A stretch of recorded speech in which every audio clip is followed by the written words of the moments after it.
حضرت شیخ عبدالقادر جیلانی غلط العام میں غوث الاعظم کسی امام کے مقلد تھے. انہیں طالبین میں جو نماز کا طریقہ انہوں نے لکھا ہے اس پر بریلوی کہتے ہیں بریلوی حضرات کیوں نہیں چلتے. یہ تو بریلویوں سے پوچھیں کہ آپ شیخ عبدالقادر جیلانی کے نام کے اوپر ہر مہینے 11ویں کرواتے ہیں تو جو انہوں نے نماز کا طریقہ لکھا ہے, ٹھیک ہے جی, ایون شیخ عبدالقادر جیلانی نے غنیۃ الطالبین میں لکھا ہے کہ اہل حدیث ہی اہل سنت ہیں. اور آپ کو پتا ہے کہ شیخ عبدالقادر جیلانی نے غنیۃ الطالبین میں حنفیوں کو لکھا ہے یہ گمراہ فرقہ ہے. ہاں غنیۃ الطالبین میں وہ جب بریلویوں ترجمہ چھاپا تو وہ کہتے نہیں اے اہل حنفی اور سن اسی ہو رہا, چلو وہ والے کتنے نے ہوں, ٹھیک ہے نا جی. تو ہاں اچھا نہیں حنفی, جن حنفیوں پہ انہوں نے کہا نا کہ شیخ عبدالقادر جیلانی نے جن حنفیوں کو گمراہ کہا تھا وہ اور تھے, ہم اور ہیں. ہم کہتے ہیں اس کو چھوڑ دے, کتاب و سنت کی دلائل میں چاہے وہ تھے چاہے یہ تھے, دونوں کی عقائد قرآن و سنت کے خلاف ہیں. شیخ عبدالقادر جیلانی کو کہتے ہیں حملی, تو یہ پوری غنیۃ الطالبین میں کہیں انہوں نے لکھا ہے کہ میں حملی ہوں. آپ تو عقیدوں کی کتاب لکھتے ہیں نا المہند, تو اس کے سٹارٹ میں لکھتے ہیں کہ ہم فروع میں مقلد ہیں امام حنیفہ کے اور ہم اصول میں مقلد ہیں ابو الحسن اشعری اور ابو المنصور ماتوریدی کے. آپ تو کتاب کے پہلے صفحے پہ لکھتے ہیں ہم کس امام کے ماننے والے ہیں. غنیۃ الطالبین ایڈی موٹی کتاب ہے, منو دسوں نے کتنے لکھا ہے کہ میں عملی ہوں. اور یہ ان کے بعد ٹوٹکے ہوتے ہیں. یہ سعودیہ والوں کو بھی جب لوگ رفع دین کرتے ہیں او سعودیہ والے عملی نے, سعودیہ والے جو قرآن مفت بانٹ رہے ہیں نا, جن پہ علماء عرب نے سائن کیے ہوئے ہیں, اس قرآن کے اندر سورۃ النساء کی آیت نمبر 59 کے کانٹیکسٹ میں یہ لکھا ہوا ہے کہ اماموں کی اندھی تقلید نے امت میں گمراہی کا دروازہ کھولا ہے. علماء عرب نے جو مفت قرآن چھاپ رہے ہیں اس میں سورہ نساء آیت نمبر 59 میں انہوں نے تقلید کو گمراہی لکھا ہے, تو وہ عملی ہے. تو یہ ٹوٹکے ہوتے ہیں ان کے پاس ایک نا چھڑلا ہوندی ہیں, لیکن انہوں نے یہ چھوڑ سکتے. اہل حدیث اور اہل سنت میں کیا فرق ہے, یہ تو اہل حدیث سے جا کے پوچھیں.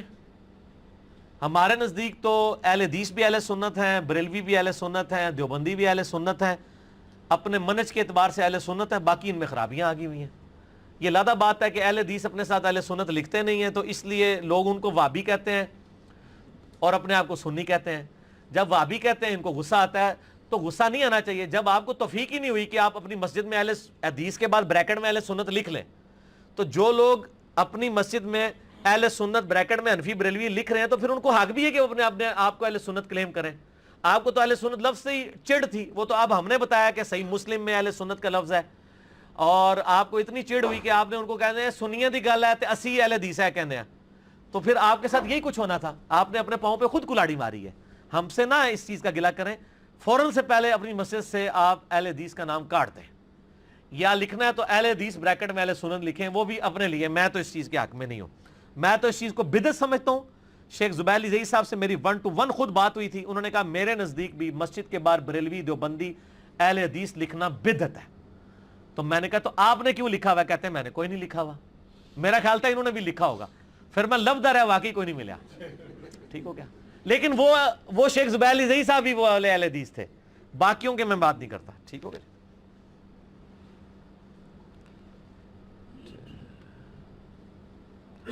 البتہ مالک 8 رکعت تراویح والی روایت میں کہ ہر رکعت میں 100 آیات کیسے تلاوت کی جا سکتی, کیوں نہیں کی جا سکتی 100 آیات تلاوت میرے بھائی, اللہ کے بندو. 8-8 10-10 گھنٹے کی رات ہوتی ہے, اس میں آگے الفاظ موجود ہیں کہ ہم فجر کے قریب فارغ ہوتے تھے. اور یار تواڈے بزرگ بابے روزانہ پوری رات قرآن پڑھ لین, ادو نے تواڈی عقل کام کر دی کہ کہڑے بابا جی نے جڑے 30 پارے پڑھتے ہیں, تے جے اسی 8 تراویح 100 روایت پھکی میں نال دیاں گا. ادو تواڈے دماغ نہیں ہے جی وہ جی عشاء دے وضو نال فجر پڑھتے سن تے پورا قرآن مکا چھڑتے سن. ادو تے تواڈے دماغ وچ عقل نے نہیں کام کیتا کہ کس طرح کرتے سن. ہم 100 آیات والی کہندے تے کنج پڑھ لیندے سن, او تواڈے بابے 7,500 آیتاں پڑھ لین تے ساڈے صحابہ کرام 100 آیتاں بھی نہ پڑھ سکن. کیڑی وڈی پکی ہے, وہ تے جھوٹ ہے, اے سچ جے 100 پڑھی جا سکتی, میں بھی تانوں پڑھا سکنا. جی ہاں جی. اچھا جی, المسند الحاکم کی حدیث بخاری مسلم کی شرط پہ ہے تو ان کا درجہ نیچے کیوں ہے؟ اس لیے کہ یہ میں نے پورا ایک مسئلہ 197 میں یہ بتایا ہے. شاہ ولی اللہ دہلوی نے حجت اللہ البالغہ میں لکھا ہے کہ آپ حاکم کو اور بخاری مسلم کو کمپیئر کرو تو بعد المشرکین ہے، وہ اس لیے کہ امام بخاری اور امام مسلم اپنے استادوں سے بحث و تمہیز کے بعد حدیثیں نقل کرتے تھے، صرف یہ نہیں دیکھتے تھے کہ ہر حدیث لکھ لینی ہے، جہاں پر وہم لاحق ہوتا تھا وہ روایتیں نہیں لیتے تھے، جن روایتوں میں ان ائمہ کو وہم لاحق ہوا امام حاکم نے تو دیکھا یہ بخاری مسلم کا راوی ہے، لے لی، اب وہ اس راوی سے اختلاط کے بعد لی ہے، پہلے یہ بھی دیکھنے کی چیز ہے کہ وہ آخری عمر میں اس کا حفظہ بگڑ گیا تھا، آپ ان کو چھوڑ دیں، کئی صحابہ ہیں جنہوں نے آخری عمر میں حدیثیں ڈیفرنٹ بیان کر دی ہیں۔ حضرت انس ابن مالک جب بوڑھے ہو گئے تھے تو بخاری مسلم ہی کھول کے دیکھ لیں، حسن بصری کو ایک بندہ کہتا ہے مجھے حدیث شفاعت حضرت انس ابن مالک نے بیان کی ہے، تو انہوں نے کہا بس اتنی بیان کی ہے، انہوں نے کہا ہاں، ان کا لیکن جب انس جوان تھے نا اس وقت یہ پوری حدیث بیان کرتے تھے، اب مجھے لگتا ہے وہ بوڑھے ہو گئے ہیں یا انہوں نے جان بوجھ کے حصہ چھوڑ دیا۔ تو صحابہ بھی بوڑھے ہو کے اختلاط کا شکار ہو جاتے تھے، تو تابعین تبع تابعین کو تو چھوڑ دیں، لہذا خالی شرط پہ ہونے سے روایت صحیح ثابت نہیں ہو جاتی۔ ایک حدیث میں کسی شخص نے حضرت عبداللہ بن عمر سے کہا کہ کسی مسئلے کے بارے میں فرض سنت، تو انہوں نے فرمایا یہ نبی علیہ السلام کرتے تھے، ہم اس لیے کرتے ہیں۔ کیا اس حدیث کو سامنے رکھتے ہوئے ہمیں فقہی بحثوں میں نہیں پڑھنا چاہیے کہ یہ سنت ہے یا فرض؟ ٹھیک ہے نا، تو ہم تو اس لیے پڑھتے ہیں جب لوگ سنتوں کا انکار کرتے ہیں، پڑھے تو وہ ہوئے ہیں، ہمیں تو جواب دینا پڑتا ہے، آپ تو ہمیں اس طرح بلیم کر رہے ہیں کہ ہمارے گھر میں چور گھس گئے ہیں، ہم چوروں سے لڑ رہے ہیں اور آپ کہہ رہے ہیں یار ادا ادا کیوں نہیں کر لیتے مال، کیوں لڑائی کرتے ہو؟ تو کوئی الاؤ کرے گا؟ آپ کا تو کام ہے کہ آپ میرے ساتھ مل کے ان چوروں کو باہر نکالیں، بجائے آپ یہ کہنے کہ نہیں صلح صفائی کرو یا لڑو نہیں، مل جل کے چلنا چاہیے، فروعی مسئلے ہیں چھوڑ دیں۔ آپ ان چوروں کو کہیں کہ جنہوں نے دین کے اندر بدعت داخل کی ہیں، آپ ہمیں کیوں کہتے ہیں؟ ٹھیک ہوگا جی؟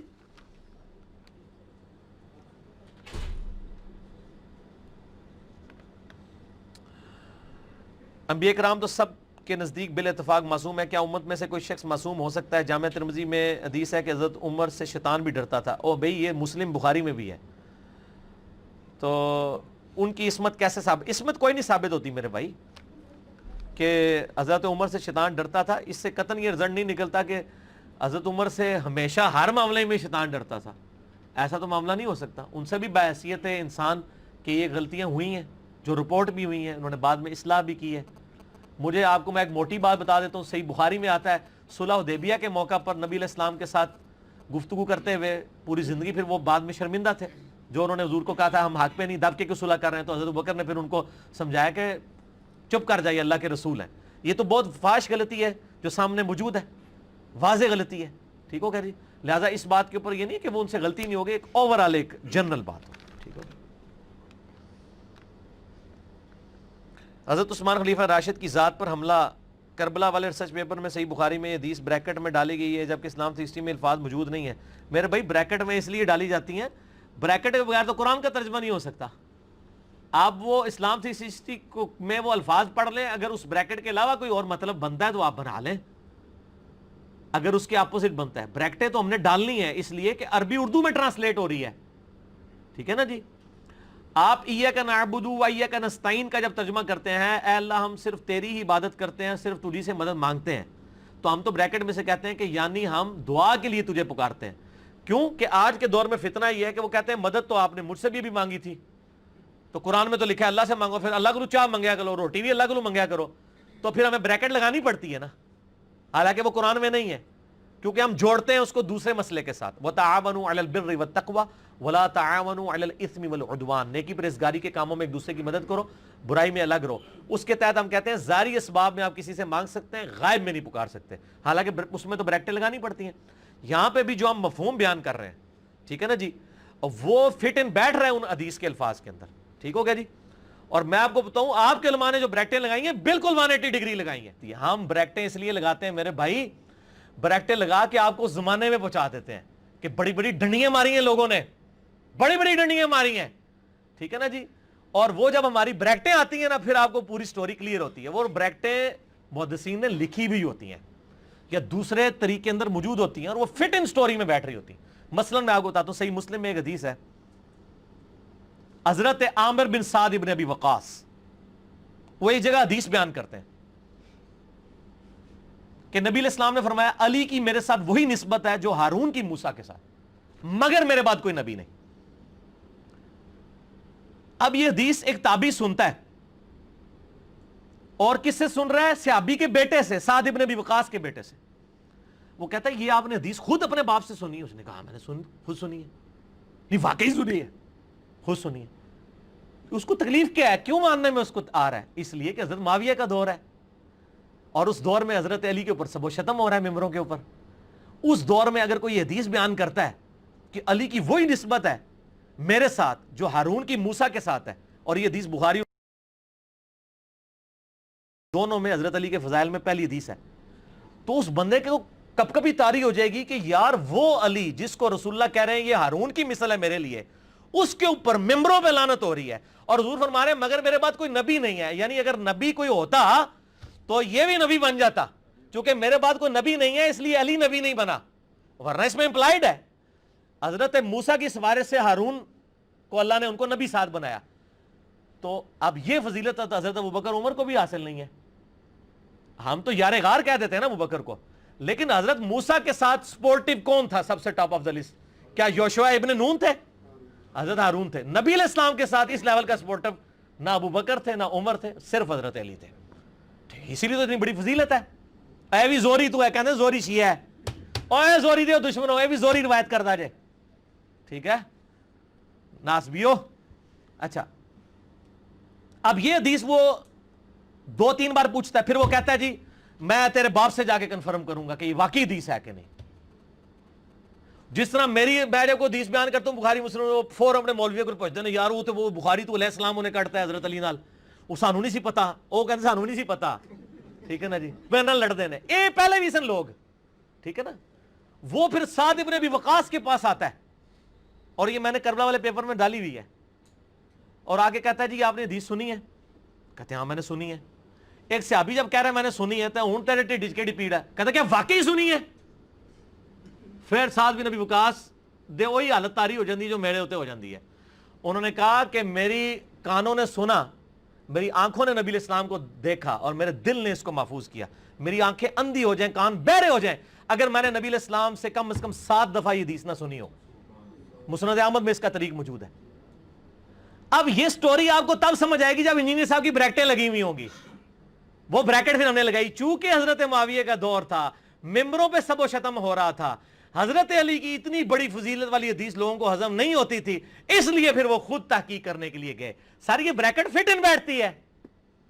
اے بریکٹا نہیں دے تھوڑا سارا معاملہ کرنا، اے بریکٹ لائی جیسا کہنا گاٹے فٹ کی، اے بریکٹا میں نہ مولویوں نے گاٹے فٹ کیتیاں نے، اے پمفلٹ نہیں خالی لگیاں، انہاں دے بھی گاٹے فٹ ہوئیاں نے، کیونکہ کانٹیکسٹ ہوتا ہے. ٹھیک ہو گیا جی.